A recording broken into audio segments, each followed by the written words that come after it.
Je voudrais, si vous le permettez, remercier toutes les personnalités qui nous font l'honneur d'être là aujourd'hui.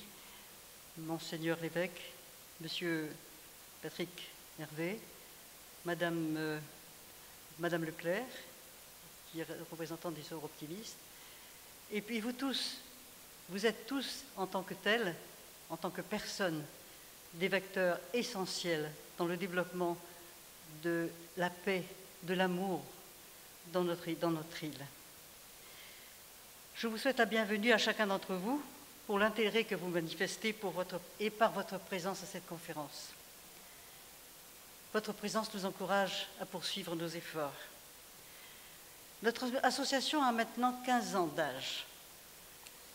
Elle poursuit un but de fraternité et de paix. Ainsi, nous sommes intervenus tout à fait au début pour aider les sinistrés du tsunami de Thaïlande, auxquels nous avons apporté un réconfort par l'intermédiaire des médecins de l'aide médicale internationale.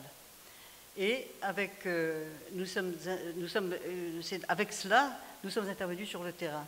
Puis nous sommes allés également sur Madagascar, où là, nous avons apporté notre aide à l'ASA, aide aux sans-abri, par l'intermédiaire des frères franciscains qui ont là-bas créé une association qui permet la remise sur le terrain de personnes vivant sans abri dans les rues de Tananarive.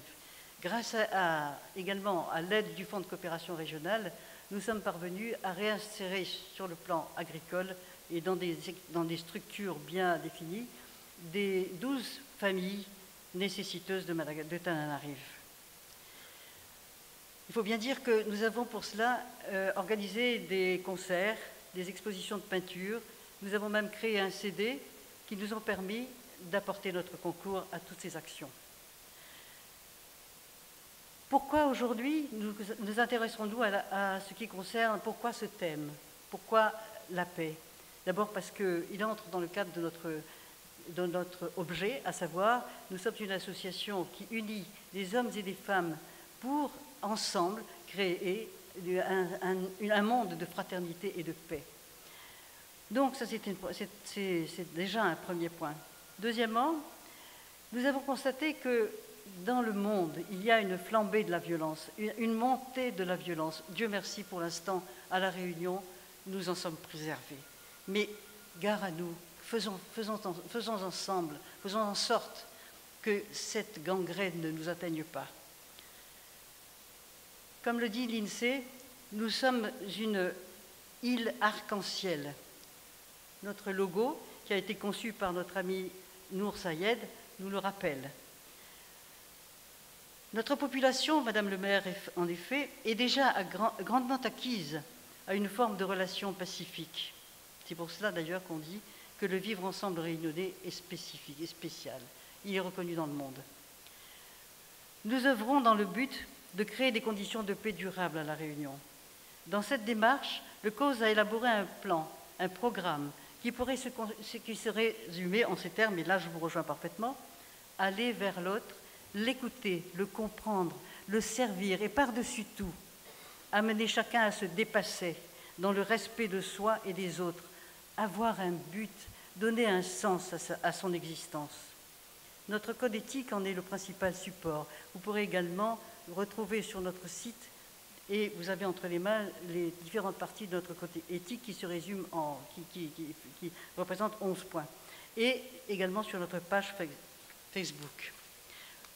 Pour agir sur le terrain, nous avons organisé un certain nombre de manifestations et nous en organiserons d'autres dans les années à venir.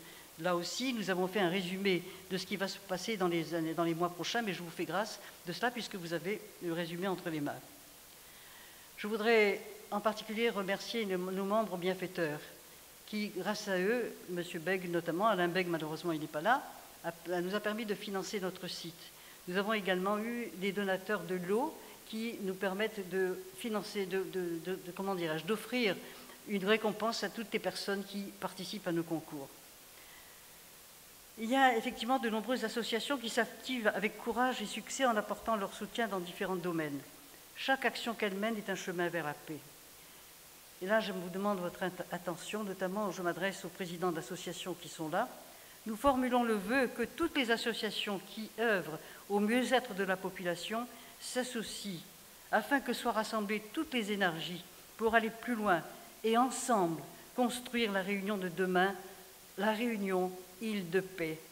Quel magnifique retentissement cela pourrait avoir pour la Réunion si cette appellation pouvait lui être reconnue au plan international.